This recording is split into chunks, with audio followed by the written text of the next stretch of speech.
नमस्कार साथियों, स्वागत है आपका टारगेट विद राहुल चैनल में। साथियों, आज हम बात करेंगे UP triple S C junior स्टैंड 54 पदों के लिए जो वैकेंसी आई थी। आज उसका जो फाइनल रिजल्ट जारी कर दिया है आयोग ने। ठीक है, तो ये जो नोटिफिकेशन है ये 2022 की ये भर्ती है। ठीक है, तो आज इसका फाइनल रिजल्ट आया है साथियों। तो इसमें जो टोटल चयन हुए हैं यहाँ पर 50 पदों पर चयन हुए हैं, यानी कि 4 वैकेंसी साथियों इसमें आयोग के द्वारा ही खाली रह गई है। और बाकी हम बात करेंगे वेटिंग लिस्ट के बारे में भी। ठीक है, और 5512 का जो रिजल्ट है वो कब तक आने की संभावना है इसके बारे में हम बात करेंगे। तो बने रहें वीडियो के अंत तक। यहाँ पर देखिएगा साथियों, जो ये जूनियर स्टैंड 54 पदों पे जो वैकेंसी आई है। ठीक है, 54 पदों पर जो ये वैकेंसी थी, तो इसमें टोटल 54 पद और यहाँ पे जो कैंडिडेट सेलेक्टेड हैं यानी कि अंतिम चयनित अभ्यर्थी वे 50 हैं। ठीक है, तो 4 पद यहाँ भी रिक्त रह गए हैं साथियों। ठीक है, 4 पद यहाँ पे रिक्त रह गए हैं, मतलब खाली रह गए हैं। आयोग के द्वारा इनका कहना है कि 4 पदों पर हमें कोई अभ्यर्थी मिला नहीं है। ठीक है, कोई उपलब्ध नहीं है यहाँ पे अभ्यर्थी। अब यहाँ पे देखिए साथियों, यहाँ पर क्या है, जो 54 पदों का आधिकारिक कट ऑफ है जो आयोग ने जारी की है, तो वो मैं आपको दिखा देता हूँ। ये ऑफिशियल कट ऑफ है जो आपके सामने है। जैसे यूआर की कट ऑफ इन्होंने 65 नंबर लगाई है। यहाँ पे देखिएगा 200 प्लस यहाँ पे टाइपिंग में बच्चे पास हुए थे, तो उस हिसाब से इन्होंने 54 पदों के लिए फाइनल मेरिट जारी की है साथियों। तो यूआर की जो कट ऑफ है वो 65 अंकों गई है। ठीक है, 65 पे सिलेक्शन हुआ है। और जो ओबीसी की कट ऑफ है यहाँ पर 62.50 देखने को मिली है। ठीक है, जबकि ईडब्ल्यूएस की कट ऑफ इससे हाई है, यानी कि 63.75 रही है यहाँ पर। और अनुसूचित जाति एससी की जो कट ऑफ है मात्र 26.75 नंबर गई है। और जबकि एसटी कैटेगरी की 50 अंक गई है। यहाँ पे देखो साथियों, पूरा दुगने का अंतर है। कभी ऐसा नहीं हुआ कि भाई एसटी की कट ऑफ जो है एससी कैटेगरी से हाई चली गई हो। यहाँ देख रहे हो, एससी कैटेगरी से हाई चली गई एसटी कैटेगरी की कट ऑफ, दुगने का अंतर है लगभग। और यहाँ देखो तुम ईडब्ल्यूएस, जबकि वीपीओ में देखते, वीपीओ में या अदर और वैकेंसी में ओबीसी से थोड़ा डाउन रहती है। ठीक है, तो यहाँ पर जो है इससे फालतू है। ठीक है, एक आधे नंबर का फ़र्क है। और यहाँ आप देख सकते हैं कि वीपीओ में और जनरल की और ओबीसी की कट ऑफ बिल्कुल सेम थी, और यहाँ पर जो है कट ऑफ में अंतर देखने को मिला है। ठीक है, जबकि सेम नहीं होनी चाहिए भाई। जनरल की जो ये इसका ओबीसी का कोटा है उस हिसाब से जो है नंबर, 1 नंबर 2 नंबर है ना, 3 नंबर, इनका 2.5 नंबर का ये फ़र्क रहता है। अब इसमें जो है आयोग किस तरीके से ये कट ऑफ जारी कर रहा है, ठीक है, ये आपके सामने आप देख सकते हैं। यानी कि एससी की जो कट ऑफ है वो एसटी से भी कम है बहुत। ठीक है, अब यहाँ पर देखिए भूतपूर्व सैनिक और उत्कृष्ट खिलाड़ी, इनका मानना है कि यहाँ पे इन्हें अभ्यर्थी मिले नहीं है। तो इन्होंने जो टोटल सेलेक्ट किए हैं यहाँ पर, वो 50 बच्चे यहाँ पे सेलेक्ट किए हैं। ठीक है, तो जिनका सिलेक्शन हो गया है भाई टारगेट विद राहुल की तरफ से, उन्हें बहुत बहुत शुभकामनाएं। और बाकी मैं इसके बारे में बात करना चाह रहा हूँ आपसे, वेटिंग लिस्ट के बारे में। देखिए, वेटिंग लिस्ट व खाली पदों का सबसे बड़ा सवाल है।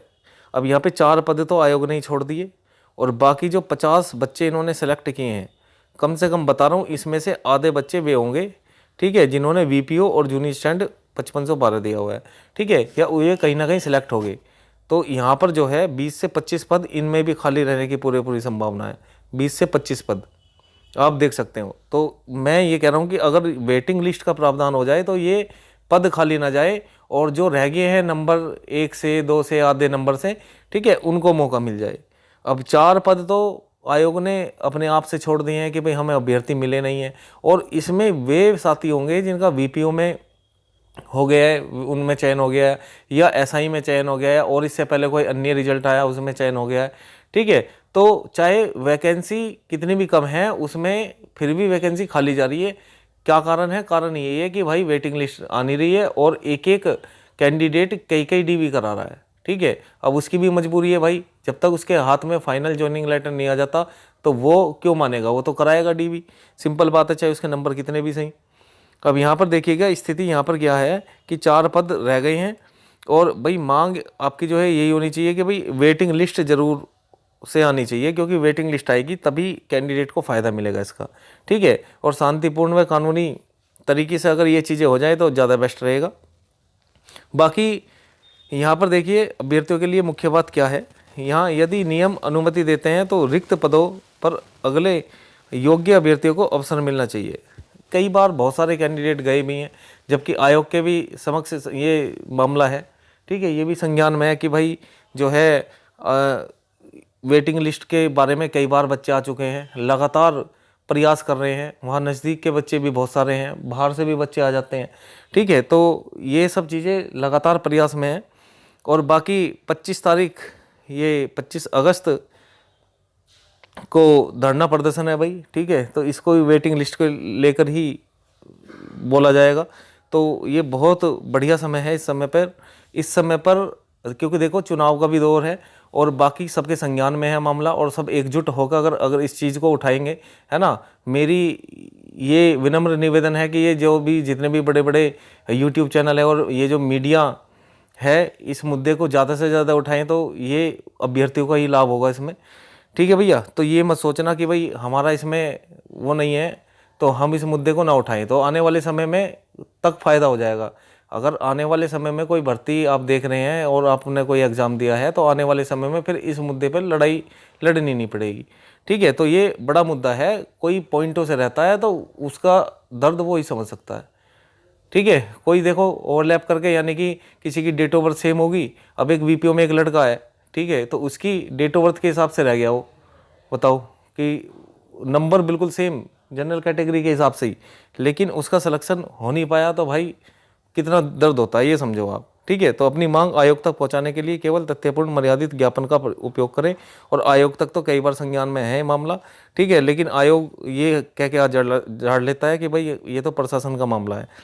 तो भाई हो सकता है कि अगर सब एकजुट होंगे तो ज़रूर होगा, ऐसी बात थोड़ी है कि अगर इंसान चाहे और कुछ ना हो। अब यहाँ बात कर लेते हैं, देखिए जूनियर स्टैंड 5512 की। अब अगला नंबर इसी का ही है, इसका रिजल्ट कभी भी जारी हो सकता है।